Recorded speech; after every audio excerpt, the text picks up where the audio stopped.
ठीक है भाई, तो BRT 8 आपने दिया होगा। हम लोग देखते हैं question number 101। Refer to the given table if positive sign has been assigned for beneficial interaction, negative for detrimental मतलब negative interaction, and zero for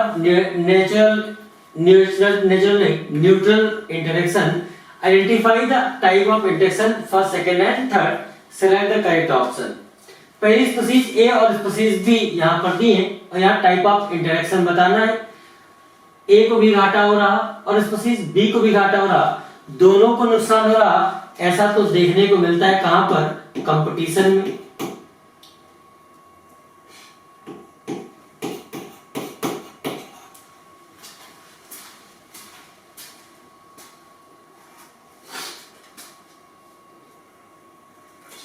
दूसरा, एक को फायदा हो रहा और दूसरे को नुकसान हो रहा, तो ऐसा देखने को मिलता है दो कंडीशन।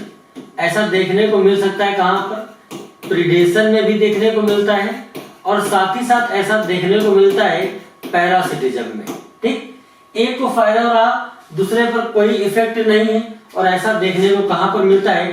कॉमनसेलिज्म में। कहां पर? कॉमनसेलिज्म में।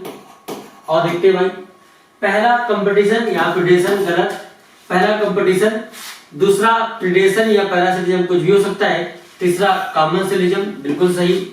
तीसरा ऑप्शन, पहला कंपटीशन, दूसरा पैरासिटिज्म, हाँ प्रीडेशन पैरासिटिज्म कुछ भी हो सकता है, तीसरा कॉमनसेलिज्म। सेकंड थर्ड दोनों दिए सही, आंसर कौन सा हो जाएगा? फोर्थ वाला। नेक्स्ट क्वेश्चन पर चलते हैं, क्वेश्चन नंबर 102 पर। On the Rocky coast of Scotland, the larger and competitively superior barnacle, क्या नाम लिखा है? Balanus, dominate the intertidal area and exclude the smaller barnacle, और smaller वाले का क्या नाम है? Cathameris, from that zone. Which kind of interaction is being depicted by this example? ये कहा गया है कि रॉकी कोस्ट में, समुद्र के किनारे जो पहाड़ियां थी स्कॉटलैंड में, वहां दो, एक बड़ी वाली थी जिसको हम लोग बैलेंस कहते हैं और छोटी वाली को कैथेमेरस बोलते हैं। बैलेंस आर्थ्रोपोड होते हैं, बड़ी वाली को हमने क्या बोला? बैरेनिकल बैलेंस बोला, और छोटी वाली को बोला कैथेमेरस। ये पाई जाती थी, लेकिन हुआ क्या, यहाँ पर कैथेमेरस इस एनवायरनमेंट से, यहाँ से हैबिटेट से गायब हो गई। ये कैसा इंटरेक्शन? तो भैया इसको बोलते हैं कंपटीशन। क्या बोलते हैं? कंपटीशन। ठीक, तो 102 का कौन सा जाएगा? चौथा। नेक्स्ट क्वेश्चन पर चलते हैं, क्वेश्चन नंबर 103 पर। The annual net primary productivity of whole biosphere, पूरे बायोस्फीयर की पूछ लिया, 170 बिलियन टन हो जाएगा। अच्छा जी, अगर यहीं पर पूछ लेता कि बताओ समुद्र की कितनी होगी, अगर सी की पूछ लेता तो सी में होती है 55 बिलियन टन, और फिर अगर सी के अलावा बाकी कितना हो जाएगा? 115 बिलियन टन। खैर आंसर यहाँ पर कौन होगा? थर्ड वाला। नेक्स्ट क्वेश्चन पर चलते हैं, 104 पर। कौन ऐसा है which one of the following animal may occupy more than one trophic level in the same ecosystem at the same time? एक ही इकोसिस्टम में एक ही समय पर एक से ज्यादा ट्रॉफिक लेवल पर कौन हो सकता है? ऐसा क्वेश्चन पूछा गया है। लॉयन? ना, बिल्कुल नहीं। गोट तो घास ही खाली खाती है। शेर सिर्फ कार्निवोरस होता है। डियर ये भी खाली घास खाता है। लेकिन जो गिलहरी स्पैरो है वो भैया सीड भी खा सकती है, हर्बीवोरस हो सकती है, साथ में छोटे छोटे इंसेक्ट वगैरह को भी खा सकती है, कार्निवोरस हो सकते हैं। तो स्पैरो एक ही इकोसिस्टम में एक ही समय पर दो अलग अलग ट्रॉफिक लेवल पर हो सकता है। आंसर कौन सा जाएगा? पहला। नेक्स्ट क्वेश्चन, क्वेश्चन नंबर 105 पर चलते हैं। स्टेटमेंट दिया पहला कि the size of population in nature could be as low less than 10 Siberian crane at Bharatpur wetland in any year are going to millions, जैसे क्लेमाइडोमोनास किसी तालाब में। बिल्कुल ठीक लिखा है। पॉपुलेशन कोई फिक्स पैरामीटर नहीं है, इसकी संख्या बहुत कम हो सकती है, जैसे किसी समय में साइबेरियन कैन भरतपुर स्थान की संख्या 10 से कम हो सकती है। ये की संख्या बहुत ज्यादा लाखों में हो सकती है, क्लेमाइडोमोनास की जैसे बात करी। तो पहला स्टेटमेंट बिल्कुल सही लिखा है। दूसरा पढ़ते, द टाइगर सेंसस, टाइगर की गणना in our national park and tiger reserve is often based on अगर टाइगर की गणना करनी है तो कोई जंगल में जाकर चीता या शेर को गिनेंगे तो है नहीं, कैसे? पैरों के निशान से, पग मार्क से और फीकल पिलेट से करते हैं। पहला और दूसरा दोनों स्टेटमेंट सही है।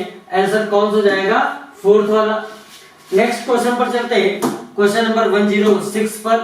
क्वेश्चन नंबर 106 सीधे आपको याद करना पड़ेगा। How many secondary consumer are supported in grassland ecosystem based on production of nearly 6 million plant. Plant की संख्या कितना दी है? लगभग 6 मिलियन। ठीक, फिर ये प्रोड्यूसर थे, किस लेवल में पूछा है? Secondary consumer. जो हर्बीवोर्स होंगे ये क्या होंगे? प्राइमरी कंज्यूमर हो जाएंगे। इनके ऊपर वाले सेकेंडरी कंज्यूमर कहलाएंगे। क्या कहलाएंगे? सेकेंडरी। और इनके ऊपर वाले टॉप कंज्यूमर कहलाएंगे। सेकेंडरी कंज्यूमर में संख्या पूछिए, आपको याद करना पड़ेगा। ये संख्या दी है 3,54,000। कितनी दी है? 3,54,000। आप इसको एनसीईआरटी सीधे याद कर लेना। क्वेश्चन नंबर 106 के बाद 107 पर चलते हैं। इनमें से कौन सी बात सही लिखी है? The storage and movement of nutrient element through the various component of the ecosystem is called nutrient cycling. जब आप इकोसिस्टम वाला चैप्टर पढ़ते हैं वहां पर पीछे समरी बनी है, वहां का एक पॉइंट उठाए गए हैं। तो कहते हैं किसी इकोसिस्टम में जो न्यूट्रिएंट है, अरे मिनरल्स हो सकते हैं, इनका जो मूवमेंट है वो क्या कहलाता है? न्यूट्रिएंट साइकिल कहलाता है।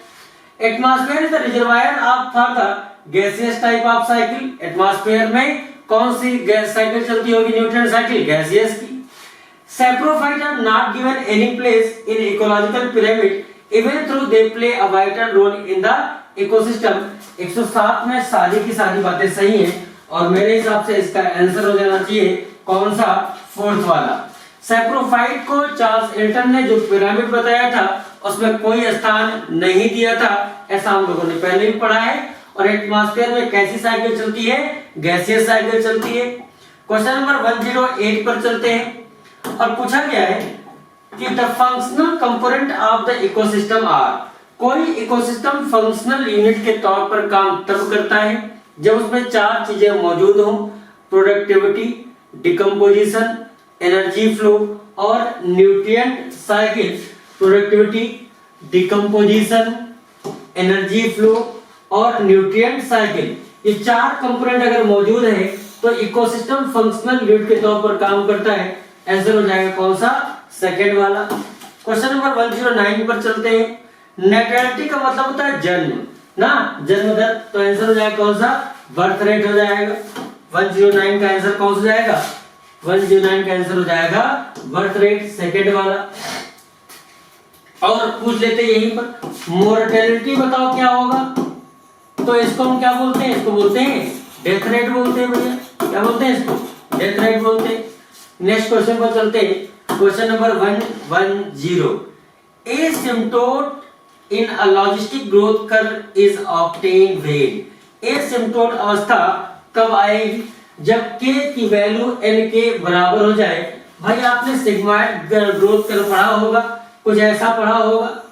ठीक, यहां पर आपने पढ़ा होगा कि यहां पर इस एक्सिस पर पॉपुलेशन डेंसिटी, एक्सिस पर पॉपुलेशन डेंसिटी मतलब n, इसी पर क्या मौजूद होता है? k। और k का मतलब कैरिंग कैपेसिटी। वह अवस्था बताओ जब ग्रोथ होना बंद हो जाए, एक कांस्टेंट अवस्था आ जाए, उसी को एसिम्प्टोट बोलते हैं। और वो तब होगा जब पॉपुलेशन डेंसिटी और k और n एक दूसरे क्या हो जाए? बराबर। कैरिंग कैपेसिटी आप जानते ही होगी क्या होता है? बोल भैया, किसी इन्वायरमेंट की वो मैक्सिमम क्षमता जो वहां के लोगों को रिसोर्स प्रोवाइड कर सके उसे बोलते हैं कि कैरिंग कैपेसिटी बोलते हैं। नेक्स्ट क्वेश्चन पर चलते हैं, क्वेश्चन नंबर 111 पर। और 111 नंबर क्वेश्चन ये कह रहा है कि logistic population growth is expressed by equation. Logistic growth इसमें कौन सी इक्वेशन के द्वारा पता चल रही है? तो लॉजिस्टिक मोर रियलिस्टिक होता है, सिग्मॉइड कर्व मिलता है। ये तब होगा जब रिसोर्सेज लिमिटेड हो। वर्नहुल पर लॉजिस्टिक ग्रोथ कर्व का नाम सुना होगा और ऐसा देखने को मिलता है, ऐसा कब देखने को मिलता है? अच्छा, यहाँ पर हमें क्या मिलता है, dn अपॉन dt बराबर r इंटू एन के माइनस n अपॉन k। कभी कभी ऐसे भी दिया जाता है dn अपॉन dt बराबर rn 1 minus n upon k, ऐसे भी लिख सकते हैं। खैर यहाँ पर dn अपॉन dt बराबर rn k minus n upon k, answer second सही हो जाएगा।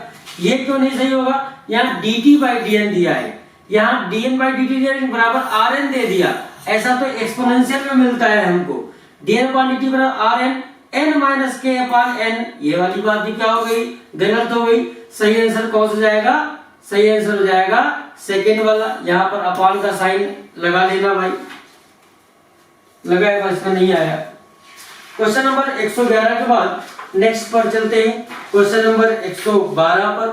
112 नंबर सवाल क्या कह रहा है, विच one of the following processes during decomposition is correctly described. और पढ़ते कैटाबोलिज्म, लिखा है catabolism last step in decomposition, गलत लिखा, क्योंकि स्टेप क्या होते हैं, सबसे पहले फ्रेगमेंटेशन, फिर पढ़ते हैं हम लोग लीचिंग, उसके बाद कैटाबोलिज्म, कैटाबोलिज्म के बाद ह्यूमिफिकेशन, ह्यूमिफिकेशन के बाद मिनरलाइजेशन।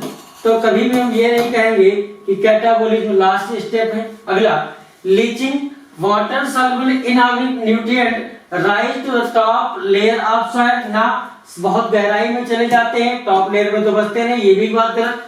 फ्रेगमेंटेशन अर्थवार्म करेगा, ये बात तो सही लिखी है। Humification lead to accumulation of dark colour substance humus which undergo microbial action at very fast rate, ये बात भी गलत लिखी है।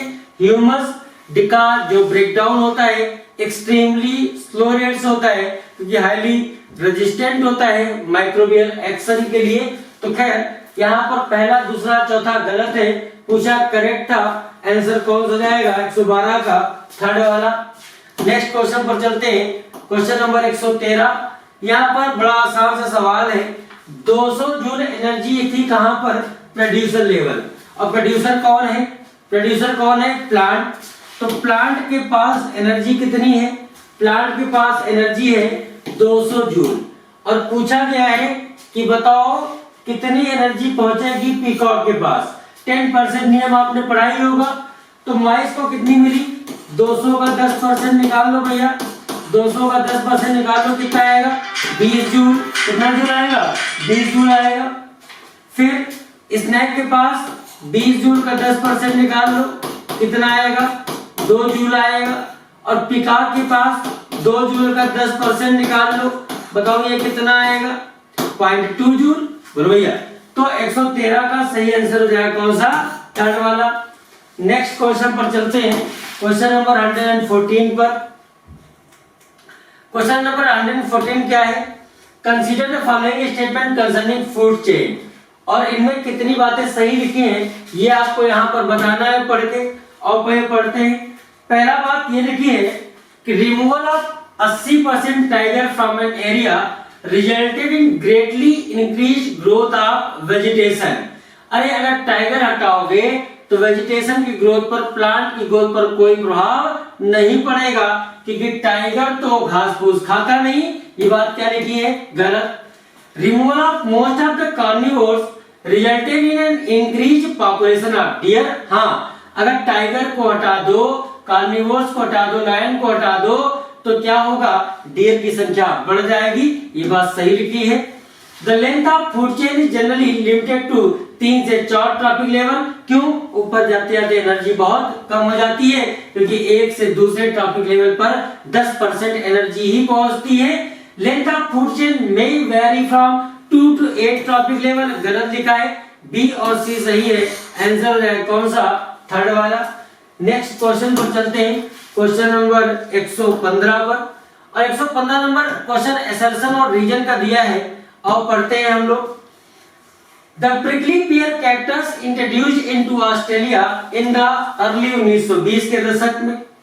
और जब इसको इंट्रोड्यूस किया गया तो वहां पर क्या हुआ, बड़ी तेजी से फैली, लाखों हेक्टेयर जमीन में फैल गया। असर्शन बिल्कुल सही लिखा है। और इसको इंट्रोड्यूस किया गया था सजावट के कामों के लिए। क्यों? नाशपाती के आकार का होता है, सुंदर लगता था। फिर दूसरी बात है कि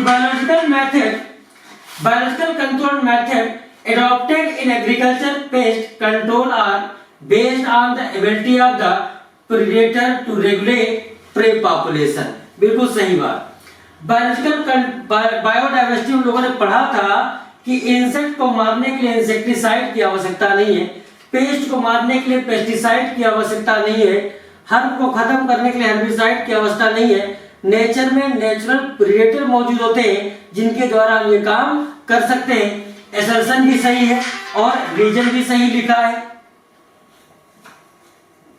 असर्शन भी सही है और रीजन भी सही लिखा है। करेक्ट एक्सप्लेनेशन पढ़ते हो रहा कि नहीं? The prickly pear cactus introduced into Australia in the early 1920s caused havoc by spreading rapidly into millions of trees. Biological control methods adopted in agricultural pest control are based on the ability of predator to regulate prey population। assertion भी सही है, reason भी यहाँ पर बिल्कुल सही दिया है ना। तो क्वेश्चन नंबर कौन सा था? 115 था। नेक्स्ट क्वेश्चन पर चलते हैं, क्वेश्चन नंबर 116 पर। क्वेश्चन नंबर 116 क्या कह रहा है? Which substance in Calotropis gives itself protection against predator। अच्छा, प्रे में बहुत सारे एडाप्टेशन हो गए।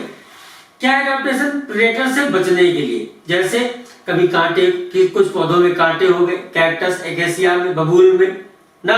कुछ पौधों में विभिन्न प्रकार के केमिकल आ गए, जैसे निकोटीन, जैसे कैफीन, जैसे स्ट्राइकनिन, जैसे कुछ और ऐसे ही। जो मदार का पौधा कैलोट्रोपिस होता है उसमें जो मिल्क वीट प्लांट कहते हैं उससे जो सब्सटेंस निकलता है उसको अगर इस्तेमाल किया जाए तो डेथ हो जाती है खाने से, लेकिन उसका दवाई के तौर पर भी इस्तेमाल करते हैं। हार्ट डिजीज में कार्डियक ग्लाइकोसाइड्स बोला जाता है और इस्तेमाल किससे निकलता है?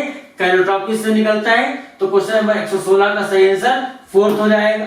नेक्स्ट क्वेश्चन पर चलते हैं, क्वेश्चन नंबर 117।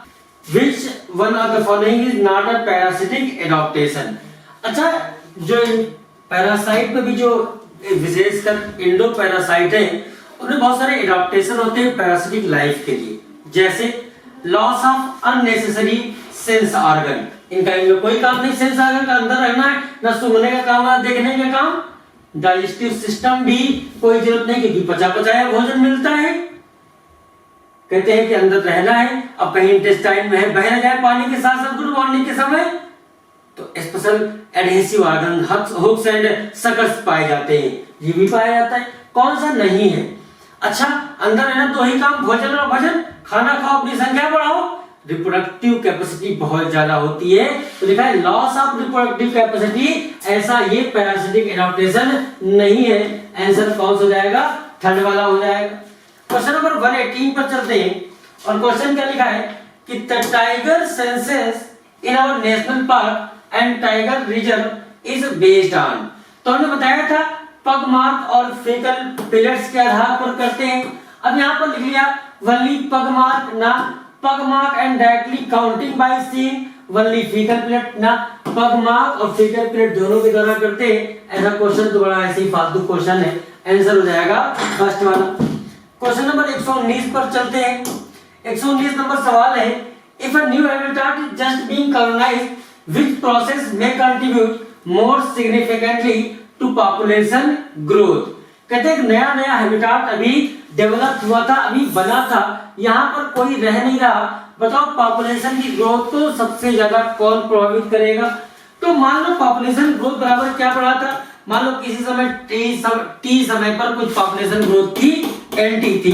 एक साल बाद NT plus 1, NT plus birth plus I migration minus death plus E migration, ये फॉर्मूला हम लोगों ने पढ़ा है। तो कोई नया हैबिटेट है तो बाहर से जितने लोग आएंगे वो वहां की संख्या को सबसे ज्यादा बढ़ाएंगे, आई माइग्रेशन सेकेंड आंसर हो जाएगा। क्वेश्चन नंबर 119 के बाद 120 पर चलते हैं। Ecologically basically concern with how many level of biological organisation, 4 level, organism, population, community और बायोम। 120 का मेरे हिसाब से सही आंसर हो जाना चाहिए। सही आंसर हो जाना चाहिए कौन सा? सेकंड वाला। नेक्स्ट क्वेश्चन पर चलते हैं। क्वेश्चन नंबर 121 पर चलते हैं। 121 नंबर सवाल है, if the female bee colour pattern change even slightly for any reason during evolution, then what is the effect on orchid Ophrys. Orchid Ophrys pseudocopulation करने जाता था, अगर किसी कारण से फीमेल बी में कोई परिवर्तन हो गया तो ये भी क्या करेगा, ये भी अपना कलर बदल लेगा। किसका कलर बदलेगा, पेटल का कलर बदल लेगा। 121 का सही आंसर हो जाएगा थर्ड वाला, one petal of orchid flower are also change to maintain the resemblance. बोलो भैया, तो आंसर कौन हो जाएगा इसका, 121 का थर्ड वाला हो जाएगा। 122 नंबर क्वेश्चन पर चलते हैं।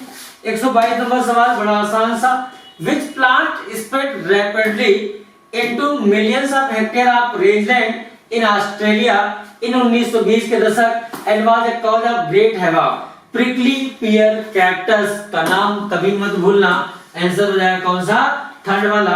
इसी को ऑस्ट्रेलिया में सुंदर सजावट के काम के लिए इंट्रोड्यूस किया गया था। क्वेश्चन नंबर 123 पर चलते हैं।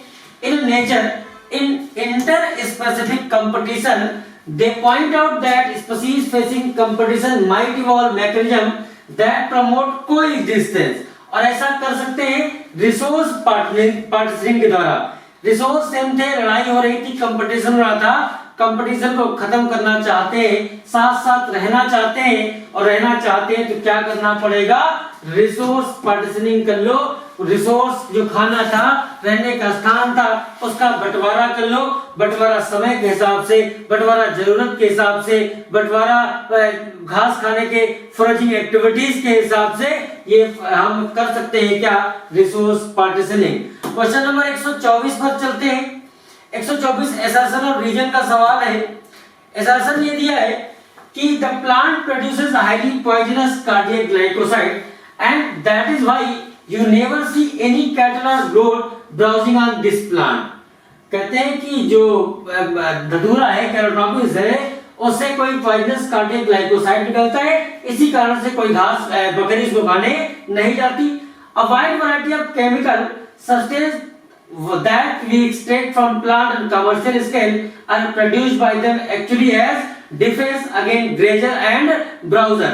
ये दोनों बातें 124 नंबर सवाल में एसर्शन भी सही लिखा है और रीजन भी एकदम सही लिखा है। हमने कहा कि पॉइजनस सब्सटेंस के कारण उसको चरने नहीं गया था, या जो विभिन्न प्रकार के सब्सटेंस हैं इनके पास कोई जाना नहीं चाहता। एसर्शन और रीजन दोनों एकदम सही है, और रीजन एसर्शन के हिसाब से सही लग रहा। क्वेश्चन का 124 का आंसर कौन सा हो जाना चाहिए, चौथा वाला हो जाना चाहिए। क्वेश्चन नंबर 125 पर चलते हैं। स्टेटमेंट का सवाल है। स्टेटमेंट पहला लिखा है कि many marine fishes are infested with ectoparasite copepod. बहुत सारी मैराइन फिशेस हैं, उन पर पैरासाइट के रूप में कोपॉट पाया जाता है। कस्कुटा एक पैरासिटिक प्लांट है। पैरासाइट इसलिए क्योंकि मैच्योरिटी के समय इसका क्लोरोफिल नष्ट हो जाता है, पत्तियां पीली पड़ जाती हैं। तो हेज प्लांट जैसे बबूल पर has lost its chlorophyll and leaves in course of evolution. दोनों बातें सही है, एसर्शन भी सही है और रीजन भी सही है। आंसर कौन सा हो जाएगा, चौथा वाला 125 का। नेक्स्ट क्वेश्चन पर चलते हैं। क्वेश्चन नंबर 126 पर म्यूचुअलिज्म के बारे में बताएं कि दोनों को फायदा होता है। कंपटीशन में दोनों को नुकसान होता है, इनकरेक्ट पूछा है। प्रीडेशन में दोनों को नुकसान होगा, ये बात क्या लिखी है, गलत लिखी है। आंसर यही हो जाएगा, एक को फायदा दूसरे को नुकसान। पैरासिटिज्म में एक को फायदा दूसरे को नुकसान। 126 का सही आंसर थर्ड वाला हो जाएगा। नेक्स्ट क्वेश्चन, क्वेश्चन नंबर 127 पर चलते हैं। कॉमन सेलिज्म एसोसिएट होती है, आपको बताना है इसमें कौन कौन से एग्जाम्पल लिखे। तो कॉमन सेलिज्म हम लोगों ने पढ़ रखा है कि एक को फायदा होगा, दूसरे पर कोई प्रभाव नहीं पड़ता। आर्किड एंड मैंगो, मैंगो के ऊपर आर्किड का पाया जाना कॉमन सेलिज्म का एग्जाम्पल है। क्यों, मैंगो पर कोई प्रभाव नहीं, लेकिन आर्किड को क्या हो गया, फायदा। बैरेंकल एंड कैटल, बैरेंकल और कैटल इसका कोई संबंध नहीं है। Silverfish and Adamsia, egret and Balaenoptera, कुछ नहीं, सिर्फ ए आंसर सही हो जाएगा, पहला वाला, चौथा वाला सही हो जाएगा। और फिर 128 पर चलते हैं। क्वेश्चन नंबर 128 है, population evolve to maximise their reproductive fitness, this is called Darwinian fitness, this is represented by. अच्छा, डार्विन ने कहा था struggle for existence, survival of fittest, जो फिट होगा उसकी प्रोजेनी बढ़ेगी, और प्रोजेनी बढ़ेगी तो आर की वैल्यू बढ़ेगी, क्योंकि आर बराबर क्या होगा, आर बराबर birth rate minus death rate, और आर की वैल्यू ज्यादा मतलब पॉपुलेशन का साइज ज्यादा। 128 का मेरे हिसाब से सही आंसर होना चाहिए सेकंड वाला। नेक्स्ट क्वेश्चन पर चलते हैं, क्वेश्चन नंबर 129 पर। 129 नंबर सवाल पूछा गया है कि बताओ स्टेबल कौन पॉपुलेशन ग्रोथ कर रहे हैं। स्टेबल कौन है, जहां प्री रिप्रोडक्टिव और रिप्रोडक्टिव क्या हो जाए, बराबर हो जाए, और ऐसा तो देखने को मिल रहा है। अच्छा, ये वाला क्यों, यहाँ प्री रिप्रोडक्टिव कम है रिप्रोडक्टिव से, यहाँ पर प्री रिप्रोडक्टिव रिप्रोडक्टिव बराबर है, ये स्टेबल ग्रोथ देखने को मिलेगी। यहाँ पर भैया डिक्लाइन हो, बोलो भैया, यहाँ प्री रिप्रोडक्टिव, देखो ग्राफिक्स में नहीं रहा कैसा है, यहाँ पर देखो, यहाँ पर क्या हो रहा, pre reproductive, reproductive, post reproductive. हमने कहा था स्टेबल तभी होगा जब प्री रिप्रोडक्टिव और रिप्रोडक्टिव दोनों क्या हो जाए, बराबर। इनमें चारों में सिर्फ यही सेकंड वाले में ऐसा है जहां प्री रिप्रोडक्टिव और रिप्रोडक्टिव क्या है, बराबर। नेक्स्ट क्वेश्चन पर चलते हैं, क्वेश्चन नंबर 130 पर। Which one of the following are correct in between lichen and mycorrhiza. Lichen भी म्यूचुअलिज्म का एग्जांपल है, लाइकेन भी म्यूचुअलिज्म का एग्जांपल है, और माइकोराइजा भी म्यूचुअलिज्म का एग्जांपल है। लाइकेन सिम्बायोटिक एसोसिएशन है किसके बीच में, एल्गी और फंजाई के बीच में। माइकोराइजा रिलेशन है fungi root of higher plant के बीच। दोनों म्यूचुअलिज्म के एग्जांपल हैं, दोनों क्लोजली एसोसिएटेड हैं, तो सिम्बायोटिक एसोसिएशन भी हम बोल सकते हैं। और दोनों एक बात कॉमन है कि एक पार्टनर फंगस है, तो चौथी बात भी सही है, पहली दूसरी और चौथी, पहली दूसरी और चौथी, ए बी और डी। हमारे हिसाब से इसका आंसर हो जाना चाहिए कौन सा, पहला वाला, 130 का। नेक्स्ट क्वेश्चन, क्वेश्चन नंबर 131 पर चलते हैं। क्वेश्चन नंबर 131 है स्टेटमेंट का सवाल लिखा हुआ, और स्टेटमेंट में क्या लिखा है, पहला statement, many organism breed only once in their life time, सही लिखा, पैस्टिक, सलमन फिश, बम्बू, ठीक। While others breed many time during life, जैसे बर्ड और मैमल, सही लिखा है। Population evolve to maximise their reproductive fitness, also called Darwinian fitness, higher value in the हैबिtat in which they live. हमको लगता है कि दोनों बातें सही हैं 131 में।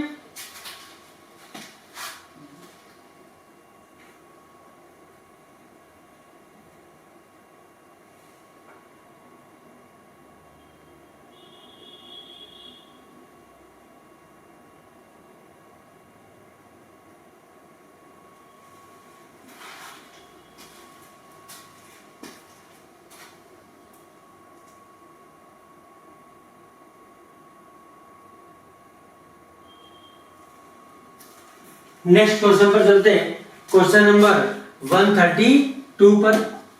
132 सवाल है कि which one of the following is categorised as parasite in true sense.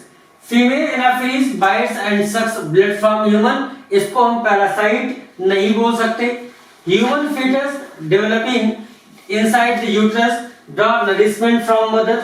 Head louse living on the human skull as well as laying egg on human hair, lion eating deer। तो भैया पैरासाइट शब्द का इस्तेमाल हम तब करते हैं जब भोजन भी मिल रहा हो और रहने का स्थान भी मिल रहा हो। तो यहाँ पर मेरे हिसाब से 132 का सही जवाब हो जाएगा कौन सा, थर्ड वाला, human foetus head louse living on the human skull as well as laying eggs on human hair, ठीक। आंसर कौन सा जाएगा, थर्ड वाला। क्वेश्चन नंबर 133 पर चलते हैं। Ecology is a subject which deals with, interaction among organism, between organism and it's environment, सारी बातें सही है। आंसर कौन सा हो जाएगा? नेक्स्ट क्वेश्चन पर चलते हैं, क्वेश्चन नंबर 134 पर। इन Cornell's field experiment, which species was dominating? Barnacle, Balanus, Cathamelus में से कौन सी स्पीसीज डोमिनेंट थी? याद करो, Barnacle, Balanus सुपीरियर थी, डोमिनेंट थी, उसकी वजह से Cathamelus वहां से एक्सटिंक्ट हो गई। 134 के बाद 136 क्वेश्चन है, which of the following chemical substance are produced by plant as defense against grazers and browsers? Grazer और ब्राउजर्स के लिए, चरने वाले जानवरों के लिए कौन से ऐसे हैं जो केमिकल डिफेंस का काम करेंगे? ओपियम भी है, अफीम, क्विनीन भी है, स्ट्राइक्निन भी है, सारे आंसर से हो जाएगा। All of the fourth answer से हो जाएगा। क्वेश्चन नंबर 137 पर चलते हैं। Percentage of photosynthetically active radiation that is captured by plant in synthesis. तो भैया आपको पता है जो टोटल सोलर रेडिएशन आती है उसमें लेस देन 50% क्या होगा? Photosynthetically active radiation that is captured by plant in synthesis. ठीक, तो सिर्फ अगर आपसे पूछता कि फोटोसिंथेटिकली एक्टिव रेडिएशन बताओ तो आप क्या बताते? Less than 50%। ठीक, तो इसका आंसर कौन सा जाएगा? 137 का 137 का आंसर हो जाएगा थर्ड वाला। बोलो भाई। फिर क्वेश्चन नंबर 138 पर चलते हैं। क्वेश्चन ये पूछा गया कि प्रिंसिपल ऑफ कॉम्पिटिटिव एक्सक्लूजन किसने दिया था? ये तो बताने की कोई जरूरत नहीं, किसने दिया था? गाउस ने दिया था। सेकंड आंसर हो जाएगा। क्वेश्चन नंबर 139 पर चलते हैं। एनपीपी का फार्मूला बताना है, तो एनपीपी बराबर क्या होगा? एनपीपी बराबर वैसे फार्मूला होता है जीपीपी बराबर एनपीपी, अरे बोलो ना, जीपी बराबर नेट अच्छा, एनपीपी बराबर होता है GPP minus R. Net primary productivity बराबर gross primary productivity minus respiratory losses. तो देखो कौन सा मैच कर रहा? एनपीपी बराबर जीपीपी माइनस आर। ठीक, gross primary productivity minus respiratory losses. Question number 140 पर चलते हैं। लीचिंग क्या है? तो लीचिंग का मतलब है कि वाटर सॉल्युबल जो इनऑर्गेनिक सब्सटेंसेस हैं वो कहां चले जाते हैं? सॉइल ऑर्गेन में। अब पौधों के लिए अवेलेबल नहीं बचते हैं, तो आओ देखते हैं। Going down of organic and inorganic nutrient in the soil as available biomass, गलत लिखा है। अब प्लांट के लिए अवेलेबल नहीं बचते। Going down of water soluble inorganic nutrient in the soil and getting precipitated as unavailable salt, बिल्कुल सही लिखा है। एक्सेसिव कैल्शियम एक्युमुलेशन सॉइल, गलत। Going down of water insoluble inorganic nutrient into soil and नहीं water soluble जाते, ये भी गलत। सेकंड आंसर इसका बिल्कुल सही हो जाएगा। क्वेश्चन नंबर 140 के बाद 141 पर चलते हैं। Bacterial and fungal enzyme degrade detritus into simple inorganic substance. इस प्रोसेस को हम क्या बोलते हैं? कौन टूट रहा है? डेट्राइटस का टूटना। और तोड़ने वाला कौन है? बैक्टीरिया और फंजाई। इस प्रोसेस को बोलते हैं कैटाबोलिज्म। ठीक, नेक्स्ट क्वेश्चन पर चलते हैं। Question number 142। Humus is degraded to release inorganic nutrient. इस प्रोसेस को बोलते हैं क्या?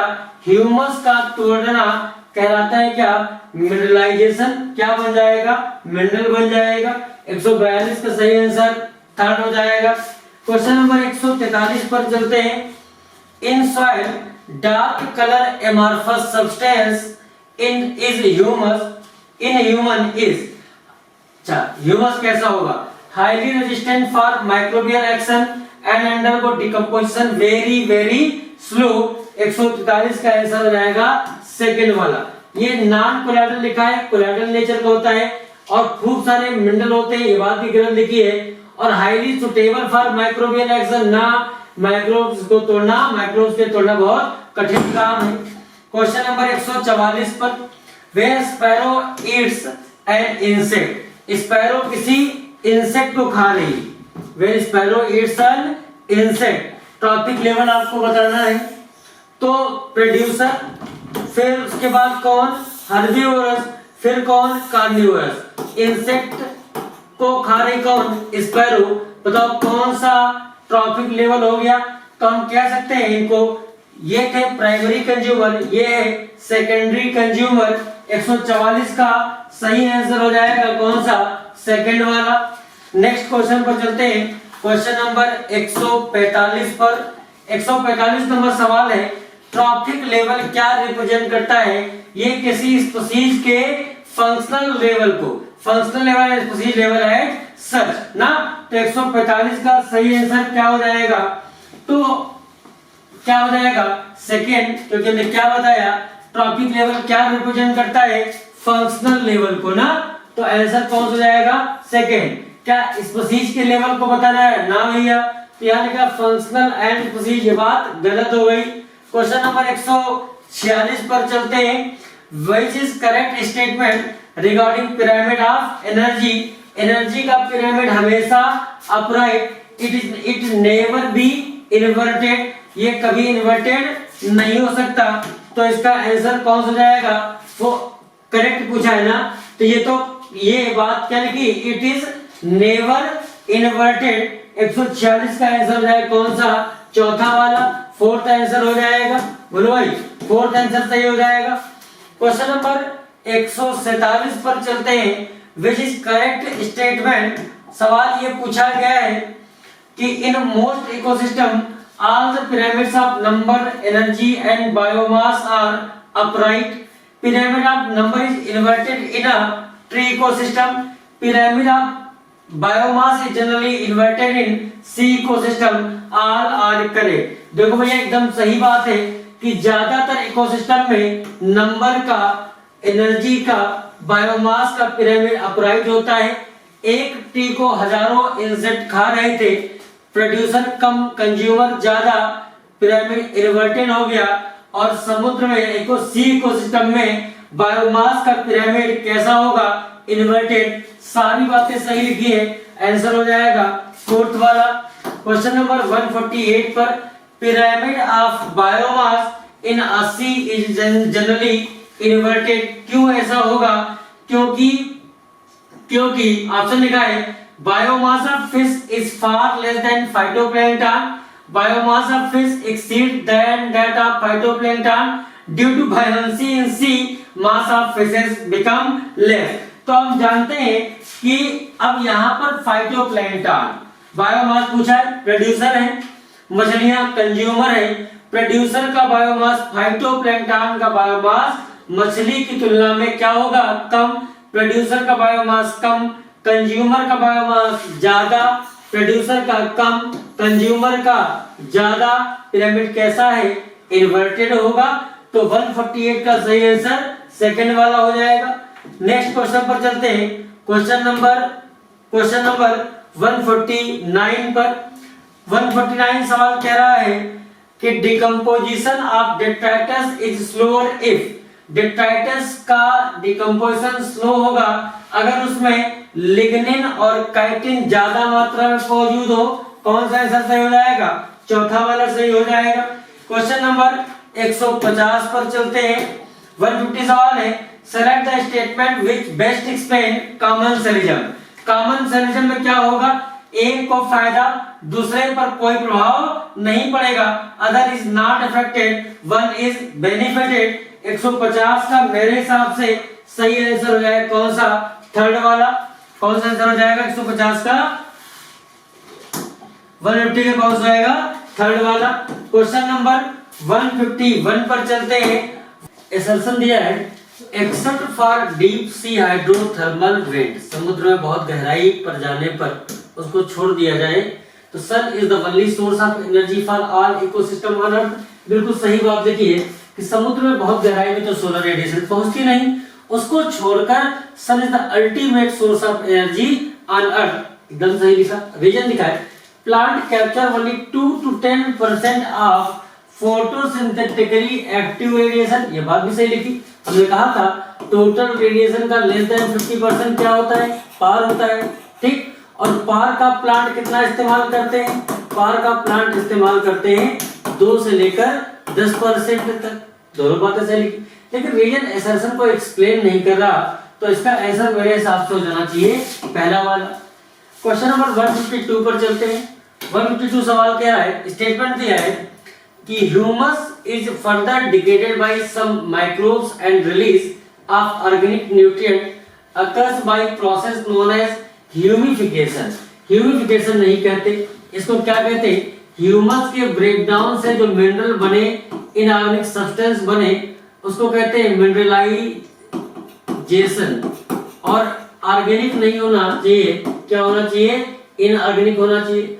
तो ये स्टेटमेंट क्या लिखा है, गलत। दूसरा, the rate of decomposition is controlled by chemical composition of detritus. हाँ, शुगर था, नाइट्रोजन कंटेनिंग कंपाउंड थे तो रेट ऑफ डिकम्पोजिशन ज्यादा, लिग्निन काइटिन तो रेट ऑफ डिकम्पोजिशन कम। और साथ साथ डिपेंड करता है क्लाइमेटिक फैक्टर, अगर वार्म और ह्यूमिड कंडीशन है तो रेट ऑफ डिकम्पोजिशन फास्ट होता है, अगर टेम्परेचर कम है, कोल्ड है तो रेट ऑफ डिकम्पोजिशन स्लो होता था। तो स्टेटमेंट पहला तो गलत लिखा है, लेकिन दूसरा सही लिखा है।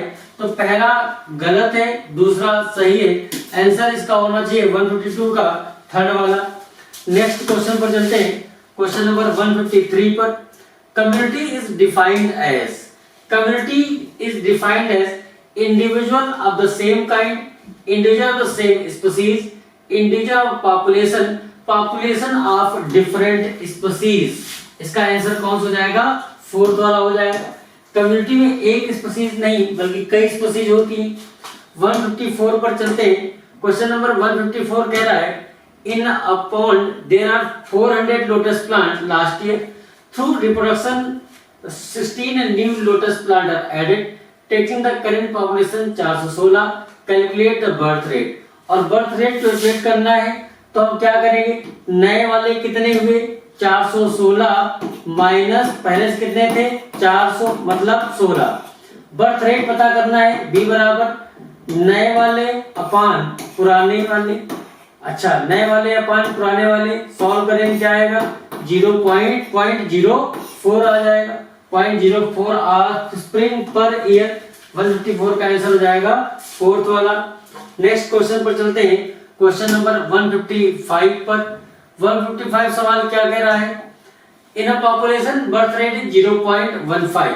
बर्थ रेट क्या दिया है, बर्थ रेट दिया है 0.15, डेथ रेट बराबर 0.08। बताना है what is the value of R, R की वैल्यू बताओ।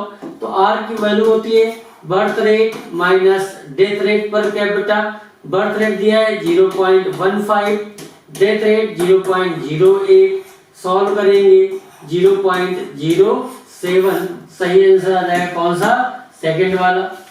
नेक्स्ट क्वेश्चन पर चलते हैं, क्वेश्चन नंबर 156 पर चलते हैं।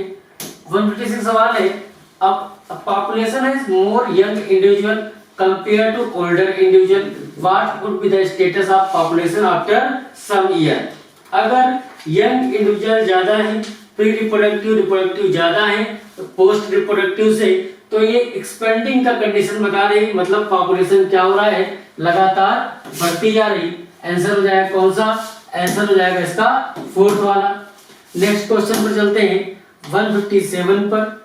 157 सवाल बड़ा ही आसान है, लिखा है if a population of 50 paramecium present in a pool increase to 150 an hour. एक घंटे में, कितने घंटे में, एक घंटे में क्या हुआ, पॉपुलेशन 50 से बढ़कर 150 हो गई। बताओ बर्थ रेट एक घंटे का पूछा गया है, तो एक घंटे में बताओ कितना बढ़ गई, 150 माइनस 50 बराबर 100। तो आंसर हो जाएगा 100 पर आवर। 100 पैरामीशियम एक घंटे में उनकी संख्या बढ़ गई। क्वेश्चन नंबर 158 पर चलते हैं। 158 सवाल है कि dn अपान dt बराबर, लॉजिस्टिक ग्रोथ का याद करो, dn अपान dt बराबर rn k माइनस n अपान k होता है, सबको पता है। इसमें पूछा गया है कि k माइनस n अपान k क्या होगा, तो k माइनस n अपान k बराबर होता है इन्वायरमेंटल रेजिस्टेंस। क्या होता है भैया, k कैरिंग कैपेसिटी है, n पॉपुलेशन डेंसिटी है, लेकिन पूछा क्या है K माइनस N अपान K, उसको बोलते हैं इन्वायरमेंटल रेजिस्टेंस, याद रखना। 159 पर चलते हैं। In an area if there are 200 parthenium plant but only a single huge banyan tree with a large canopy, कहते हैं 200 पार्थेनियम के पौधे हैं छोटे छोटे और एक बड़ा सा बरगद का पौधा है, banyan tree है। बताओ पॉपुलेशन डेंसिटी को कैसे मेजर करोगे? ये 200 पार्थेनियम ट्री इस बरगद के पौधे की तुलना में बहुत कम बायोमास कवर कर, परसेंट एरिया कवर करेंगे, बायोमास होगा। तो हम ये कह सकते हैं कि हम यहाँ पर नंबर की बात करना बेमानी होगी बरगद के एक पौधे की तुलना में, ठीक। तो बायोमास और परसेंट कवर ये बात कहना ज्यादा सही होगा। नंबर वाली सारी बातें हम काट देंगे जहां जहां पर नंबर लिखा है। 159 का सही आंसर कौन सा हो जाएगा? थर्ड वाला। क्वेश्चन नंबर 160 पर चलते हैं। 160 सवाल है, पहला स्टेटमेंट लिखा है कि the pyramid of biomass is sea in generally inverted, बिल्कुल सही। कल हमने बताया भी था कि छोटे छोटे फाइटोप्लैंक्टन उनको खा रही एक बड़ी मछली, बायोमास किसका ज्यादा होगा? मछली का। बेस नैरो और उसके ऊपर वाला ब्रॉड है, पिरामिड इन्वर्टेड हो जाएगा, बिल्कुल सही का पहला statement. The pyramid of energy is always upright can never be inverted, दोनों बातें सही है। आंसर कौन सही हो जाएगा? फोर्थ वाला। क्वेश्चन नंबर 161 पर चलते हैं। The population size in nature could be low as 10 less than 10 पर किसके लिए? फॉर किसके लिए? क्लेमाइडोमोनास इन अपॉन्ड ना साइबेरियन क्रेन, भरतपुर राजस्थान में जब ठंडी के मौसम में तो यहाँ पर आ गए थे, जब गर्मी पड़ी तो यहाँ से चले गए, संख्या बहुत कम हो जाती है। तो सही आंसर कौन सा हो जाएगा इसका? सेकंड वाला हो जाएगा, ठीक। फिर कार्मोरैंट्स इन अ वेटलैंड, ये भी गलत। क्लेमाइडोमोनास इन पॉन्ड, ये भी गलत। क्वेश्चन नंबर 162 पर चलते हैं। भैया यहाँ पर पूछा गया है आपसे किसका मतलब? आई का मतलब। आई मतलब आई माइग्रेशन, बी मतलब बर्थ रेट, डी मतलब डेथ रेट। बी मतलब ये भी कह दे, बी रिप्रेजेंट करता है नेटिलिटी को और डी मोर्टेलिटी को। यहाँ आंसर हो जाए कौन सा? सेकंड वाला। क्वेश्चन नंबर 162 के बाद हम लोग चलते हैं क्वेश्चन नंबर 163 पर। 163 सवाल क्या कह रहा है? सवाल ये पूछा, कह रहा है कि in some shallow South American lake visiting flamingos, flamingos क्या है? बर्ड है, and resident fishes compete for their common food. भैया एक झील की बात करी जा रही है अमेरिका में, जहां पर पहले से ही क्या पाई जा रही थी? मछलियां पाई जा रही थी। और मछलियों के बीच यहाँ पर कौन आ गया? यहाँ पर आ गई बर्ड। यहाँ कौन आ गई? बर्ड आ गई। तो ये कह रहा है, सवाल ये है कि बताओ जो बर्ड है और मछली, ये दोनों किसके लिए लड़ाई कर रहे हैं? जू प्लैंकटन के लिए। दोनों का कॉमन फूड होता है जू प्लैंकटन। कंपटीशन का ये एग्जांपल है। 164 पर चलते हैं। 164 सवाल डायग्राम हो सकता है आपको दिख रहा हो सही से। ये डायग्राम देख के बताना है कि किसका है। तो फिग का पॉलिनेशन सिर्फ और सिर्फ कौन करता है? वेस्प करता है। ये एग्जांपल है फिग और वेस्प का ना। फिग का पॉलिनेशन सिर्फ कौन करेगा? वेस्प। ऑब्लिगेट सिम्बायोटिक एसोसिएशन का एग्जांपल है, एक दूसरे के बिना जीवन संभव नहीं है। फिग का पॉलिनेशन वेस्प करेगा और वेस्प को अंडे देने के लिए फिग स्पेस देता है, साथ में डेवलपिंग लार्वा को सीड प्रोवाइड करता है भोजन के रूप में। 165 पर चलते हैं। क्वेश्चन है बड़ा ही आसान। Abingdon tortoise in Galapagos island become extinct within a decade, एक दशक में वो गायब हो गए। और ऐसा इसलिए हुआ क्योंकि ये खाते थे घास। क्या खाते थे? तो यहाँ पर हो जाएगा क्या? एक डिकेड में, अ डिकेड। ये घास खाते थे तो वहां पर बकरी को इंट्रोड्यूस किया गया, वो भी घास खाती थी। वे introduce on the island apparently due to greater browsing efficiency of goat। तो टार्टवाइज गायब क्यों हो गए? क्योंकि वहां पर ये घास खाते थे, वहां गोट को इंट्रोड्यूस करवाया गया। गोट भी घास खाती थी, बकरी भी घास खाती है, लेकिन घास खाने की जो क्षमता है, रफ्तार है, बकरी की टार्टवाइज की तुलना में ज्यादा है। यहाँ हुआ कंपटीशन, इंटर स्पेसिफिक कंपटीशन। और इस कंपटीशन में डार्विन कहता था struggle for existence, survival of fittest का सिद्धांत कहता था कि वही सरवाइव करेगा, वही जो फिट होगा। बकरी की एफिशिएंसी घास चरने की ज्यादा थी तो बकरी तो सरवाइव कर गई, टार्टवाइज क्या हुआ, एक्सटिंक्ट हो गया। गाउस प्रिंसिपल ऑफ एक्सक्लूजन भी कहता था कि सुपीरियर वाला रहेगा, इंफीरियर वाला एलिमिनेट हो जाएगा। ठीक, अधिकेट गोट गोट, आंसर कौन सही हो जाएगा इसका, फोर्थ वाला। क्वेश्चन नंबर 166 पर चलते हैं। 166 सवाल कहता है कि two closely related species competing for the same resources cannot coexist indefinitely and the competitively inferior one will be eliminated eventually. Above statement is the conclusion of, भैया ये बताया था कोनेल्स एलिगेंट फील्ड एक्सपेरिमेंट में, कोनेल साहब ने बताया था, क्या देखा था, बैरेंकल की दो स्पीशीज, एक बैरेंकल बैलेंस, दूसरा बैरेंकल कैथेमेलस। देखा कि बैरेंकल बैलेंस सुपीरियर थी, डोमिनेट हो गई, बैरेंकल कैथेमेलस इंफीरियर थी, वहां से गायब हो गई। तो 166 का सही आंसर क्या हो जाएगा,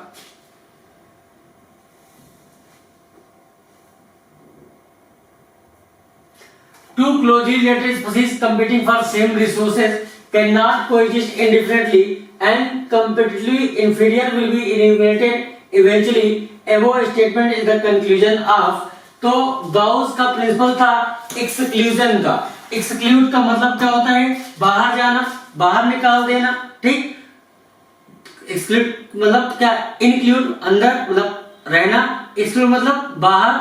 तो गाउस का प्रिंसिपल था कॉम्पिटिटिव एक्सक्लूजन प्रिंसिपल। हमसे गलती हो गई, कोलेस नहीं, किसकी बात कर रहे थे, गाउस की, नाम गलत निकल गया। फिर 167 पर चलते हैं। क्वेश्चन नंबर 167 पर, अभी बड़ा ही आसान सवाल है मैचिंग का, आप आसानी से मैच करवा सकते हो। प्रीडेशन, शिकारी कौन है, टाइगर ने डियर को खाया, ये प्रीडेशन का एग्जाम्पल है।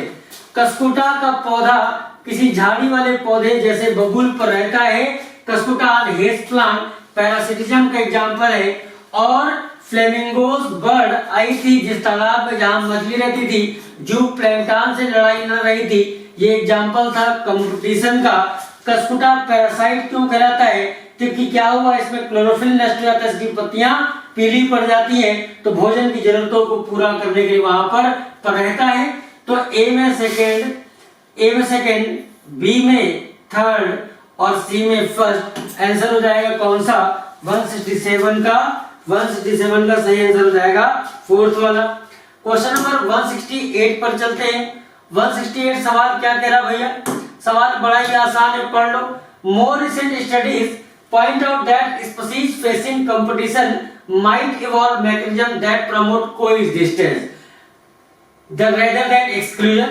कहते हैं अब हम लोगों ने ऐसा देखा, अध्ययन किया कि कंपटीशन अगर हो रहा है तो एक्सक्लूड होना जरूरी नहीं है, साथ में रह भी सकती है। और इसके लिए क्या किया, इसके लिए ये हुआ रिसोर्स पार्टीशनिंग हो गई। जैसा कि वार्बलर्स के केस में देखा होगा आपने, एक ही पौधे पर 5 जातियां पाई जाती हैं, रिसोर्स पार्टीशनिंग कर लिया। तो आंसर 168 का कौन सा जाएगा, पहला वाला। क्वेश्चन नंबर 169 पर चलते हैं। Who showed that 5 closely related species of warblers living on the same tree were able to avoid competition and coexist due to behavioral difference in their foraging activities। foraging मतलब घास खाने का जो तरीका था, बिहेवियर में परिवर्तन कर लिया, और ऐसा बताया था मैक आर्थर साहब ने। 169 का सही आंसर हो जाएगा थर्ड। क्वेश्चन नंबर 170 पर चलते हैं। ये डायग्राम का सवाल है, आप इसको पहचानो कि यहाँ पर किसके बीच में रिश्ता बताया जा रहा। तो यहाँ रिश्ता है ऑर्किड का पॉलिनेशन कौन करता है, बी, क्योंकि इसका जो पेटल होता है, इसका एक पेटल कुछ ऐसा मॉडिफाइड होता है, फीमेल बी के जैसा दिखता है। ओवरिस का नाम आपने शायद सुना ही होगा। ठीक, तो ऑर्किड में, तो 170 का सही आंसर कौन हो जाएगा, 170 का सही आंसर हो जाएगा सेकंड वाला। 170 का सही आंसर कौन हो जाएगा, सेकंड वाला।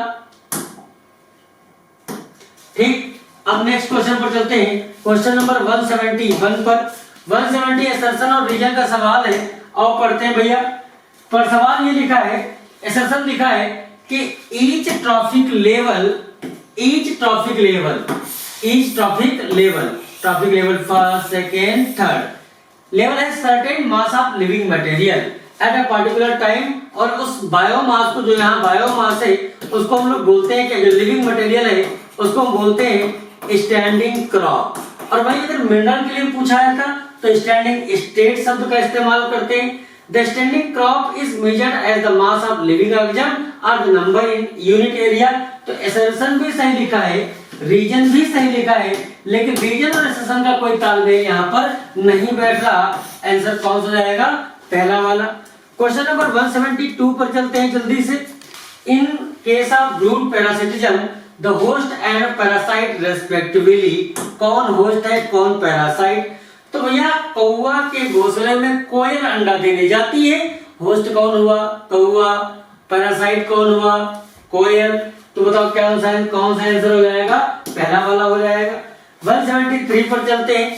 173 पर चलते हैं। द मोस्ट स्पेक्टेकुलर, एनसीईआरटी की लाइन है बना के दे दिया सर ने। The most spectacular and evolutionary fascinating examples of mutualism are found in, तो प्लांट एनिमल रिलेशनशिप, जो प्लांट में पॉलिनेशन है वो ज्यादातर कौन करता है? एनिमल ही तो करते हैं। तो यहाँ आंसर हो जाएगा थर्ड वाला। क्वेश्चन नंबर 174 पर चलते हैं। Tight 1-to-1 relationship between plant and pollinator is found in, तो भैया फिग और वैस्प में भी, fig plant pollination, wasp yucca में मोथ के द्वारा, दोनों सही है। 174 का आंसर हो जाएगा थर्ड। ये शो करते हैं, मैं एक लाइन लिख देता हूं, इसको याद रखना। ऑब्लिगेट सिम्बायोटिक एसोसिएशन, क्या शो करते हैं? Obligate symbiotic association. 175 पर चलते हैं। 175 क्वेश्चन है, the structural and functional unit of nature is called, क्या बोलते हैं? इकोसिस्टम बोलते हैं। क्वेश्चन नंबर 176 पर चलते हैं। ये मैचिंग का सवाल है, आराम से मैच कर सकते हो। टेरेस्ट्रियल इकोसिस्टम, फॉरेस्ट भी हो सकता है। टेरेस्ट्रियल इकोसिस्टम फॉरेस्ट होगा। ईस्चुरी तो एक्वेटिक इकोसिस्टम का एग्जांपल है। ग्रासलैंड टेरेस्ट्रियल का, वेटलैंड एक्वेटिक का, aquarium artificial, man made ecosystem है। तो भैया ए में देखो 1 है, ए में 1, बी में 2, ए में 1, बी में 2, सी में 1, डी में 2 और ई में 3। आंसर हो जाएगा 176 का थर्ड वाला। क्वेश्चन नंबर 177 पर चलते हैं। 177 क्वेश्चन है कि primary productivity of plant is depend on, primary productivity depend करती है एनवायरमेंटल फैक्टर पर।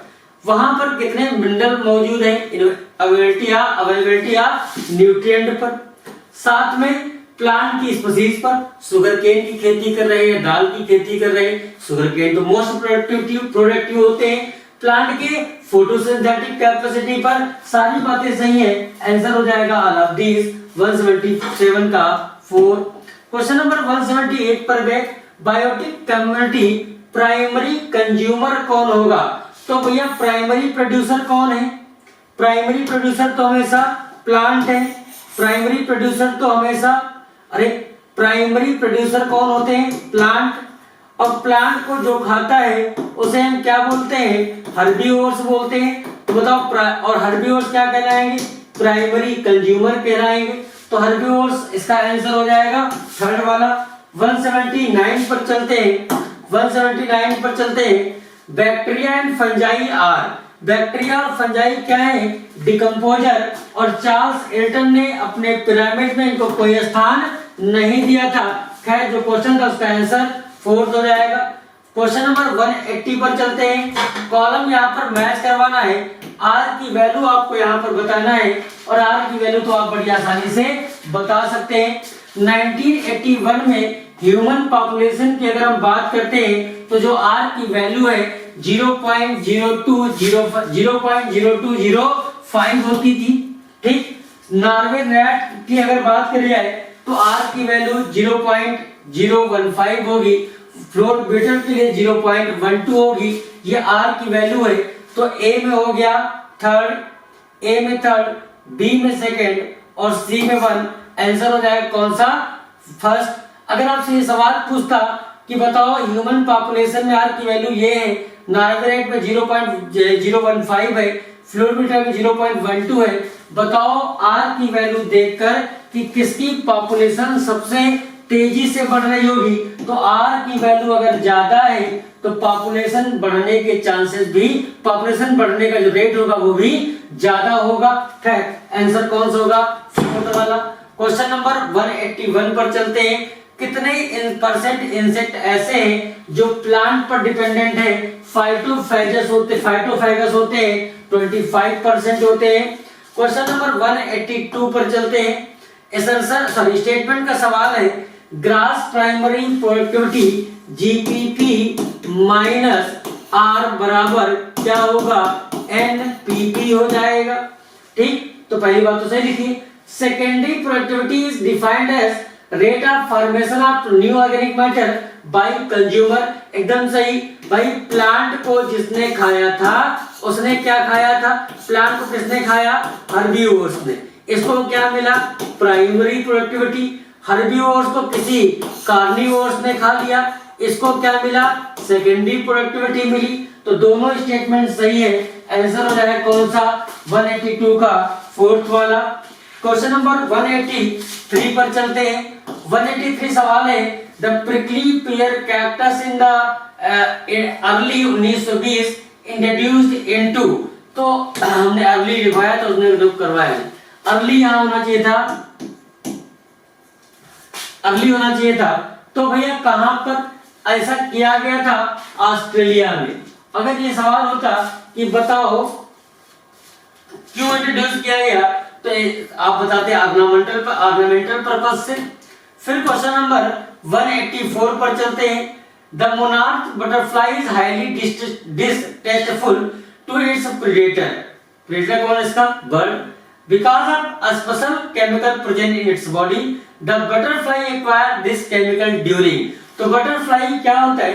जब अपनी कैटरपिलर स्टेज में होता है तो कोई जहरीला वीड खा लेता है। वो खरपतवार इस कैटरपिलर को तो कोई नुकसान नहीं पहुंचाती, लेकिन जब बर्ड इस बटरफ्लाई को खाती है तो स्वाद ही बहुत बेकार लगती है, इसलिए खाना पसंद नहीं करती। 184 का सही आंसर हो जाएगा कौन सा? 184 का सही आंसर हो जाएगा थर्ड वाला। क्वेश्चन नंबर 185 पर चलते हैं। 185 सवाल ये है which of the following is not an attribute of population। Population में क्या होता है? जन्म दर, natality, mortality, sex ratio, species interaction नहीं होता। तो ये वाली बात क्या होगी भैया? गलत हो गई। आंसर कौन सा? 185 का फोर्थ वाला हो जाएगा। क्वेश्चन नंबर 186 पर चलते हैं। 186 सवाल कह रहा है कि माइकोराइजा एग्जांपल ऑफ। भैया माइकोराइजा एग्जांपल किसका है? म्यूचुअलिज्म का एग्जांपल है। माइकोराइजा किसके बीच रिश्ता होता है? तो रिश्ता होता है हायर प्लांट की रूट के साथ। हायर प्लांट की रूट के साथ ये फंगस के धागे जुड़े रहते हैं और यहाँ दोनों को फायदा होता है, प्लांट को भी और फंगस को भी। प्लांट को फायदा है वाटर मिनरल मिल जाते हैं, रूट बॉर्न पैथोजन से सुरक्षा मिल जाती है, ड्रॉट से सुरक्षा मिल जाती है, साल्ट से सुरक्षा मिल जाती है और फंगस को रहने का स्थान और भोजन मिल जाता है। 186 का सही आंसर हो जाएगा थर्ड वाला। क्वेश्चन नंबर 187 पर चलते हैं। 187 क्वेश्चन है कि which one of the following plants saw a very close relationship with a species of moth where none of the two can complete its life cycle without the other। तो आप याद करो moth का रिश्ता किसके साथ में बताया था? युक्का के साथ बताया था। यहाँ पर भी ऑब्लिगेट सिम्बायोटिक एसोसिएशन इस्तेमाल करेंगे सब। ऑब्लिगेट सिम्बायोटिक एसोसिएशन इस्तेमाल करते हैं। ठीक, क्वेश्चन नंबर 188 पर चलते हैं। In which of the following interaction both partners are adversely effect. दोनों को नुकसान होगा। किसको? दोनों को नुकसान हो रहा है। कंपटीशन में ऐसा होता है। पहला सिस्टम में क्या होगा? एक को फायदा दूसरे को नुकसान। म्यूचुअलिज्म में दोनों को फायदा, प्रेडेशन में एक को फायदा दूसरे को नुकसान, लेकिन कंपटीशन में तो दोनों को ही नुकसान होता है। क्वेश्चन नंबर 189 पर चलते हैं। Cuscuta is an example of. झाड़ी वाले पौधों को ऊपर पाया जाता है, इक्टोपैरासाइट का एग्जांपल है, इसको भोजन मिल जाता है वहां से। क्वेश्चन नंबर 190 पर चलते हैं। Which of the following is not example of prey predator relationship? Tiger eating a deer, तो टाइगर अगर डियर को खा रहा तो जाहिर सी बात रिश्ता है। Plant nepenthes trapping an insect, insect को खा रहा अगर प्लांट नेपेंथिस, इंसेक्टिवरस प्लांट हो गया, ये भी प्रे प्रेडेटर का रिश्ता है। यहाँ पर प्रे कौन होगा? डियर होगा। यहाँ पर प्रे कौन होगा? इंसेक्ट प्रे हो जाएगा। यहाँ पर क्रोकोडाइल मैन को खा गया तो ये मैन प्रे हो गया। बैक्टीरिया डिकम्पोजिंग ऑर्गेनिक मटेरियल, ये भैया प्रे प्रेडेटर कंडीशन नहीं है। क्वेश्चन नंबर 191 पर चलते हैं। 191 पर जब गए तो यहाँ पर फूड चेन के बारे में पूछा गया। ग्रास को कैमेलियन ने, कैमेलियन को इंसेक्ट ने हटाओ।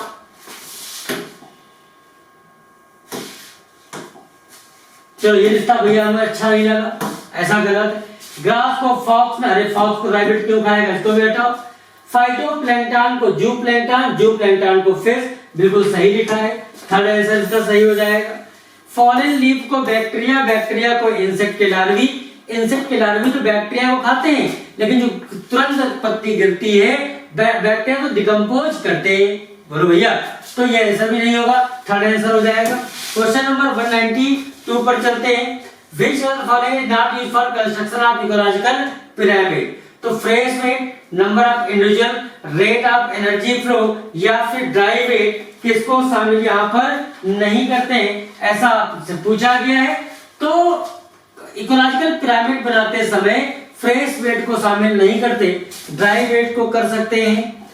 नंबर ऑफ इंडिविजुअल के हिसाब से एनर्जी का भी आपने सुना होगा लेकिन फ्रेश वेट का आपने नहीं सुना होगा। क्वेश्चन नंबर 193 पर चलते हैं। मैचिंग का सवाल है। देखो भैया, फर्स्ट टॉपिक लेवल पर कौन आएगा? फर्स्ट टॉपिक लेवल पर तो आएंगे कौन? प्रोड्यूसर, और प्रोड्यूसर में कौन है? ग्रास। अच्छा जी, ग्रास को कौन खाएगा? ग्रास को खाएगा रैबिट, तो सेकेंड टॉपिक लेवल पर कौन आ जाएगा? रैबिट आ जाएगा। फिर कौन आएगा? कार्निवोर्स, कौवा, क्रो, और सबसे टॉप पर कौन आएगा? वल्चर आ जाएगा। बोलो यार, तो देखो ग्रास कौन से टॉपिक लेवल पर? फर्स्ट टॉपिक लेवल पर। सेकंड टॉपिक लेवल पर कहां लिखा है? रैबिट आ जाएगा। थर्ड टॉपिक लेवल पर कौवा, फोर्थ पर वल्चर। तो फर्स्ट में सेकंड, सेकंड में थर्ड, थर्ड में फोर्थ में फर्स्ट, 2 3 4 1, आंसर बोलो फर्स्ट। क्वेश्चन नंबर 194 पर चलते हैं। 194 सवाल है, दो स्टेटमेंट लिखे हैं। Gause principle competitive exclusion principle state है two closely related species competing for same resources can not coexist indefinitely and compatibly inferior one will be eliminated eventually, एकदम सही बात लिखी है। दूसरा स्टेटमेंट है, in general carnivores are more adversely affected by competition than herbivores, ये बात क्या लिखी है? गलत। ज्यादा कंपटीशन का इफेक्ट किस पर पड़ेगा? हर्बीवोर्स पर। पहला स्टेटमेंट सही लिखा है, दूसरा गलत लिखा है, आंसर कौन हो जाएगा? सेकंड वाला। क्वेश्चन नंबर 195 पर चलते हैं। 195, एनर्जी एक ट्रॉपिक लेवल से दूसरे ट्रॉपिक लेवल पर कितने परसेंट होती है? जीएफसी में 10%। ठीक, आंसर बोलो फर्स्ट। क्वेश्चन नंबर 196 पर चलते हैं। Which of following option is incorrect? इनमें से कौन सी बात सही नहीं लिखी है? क्वेश्चन नंबर 196 पर हम लोग चल रहे हैं। Oyster pelagic fishes produces a large number of small sized offspring, incorrect पूछा है।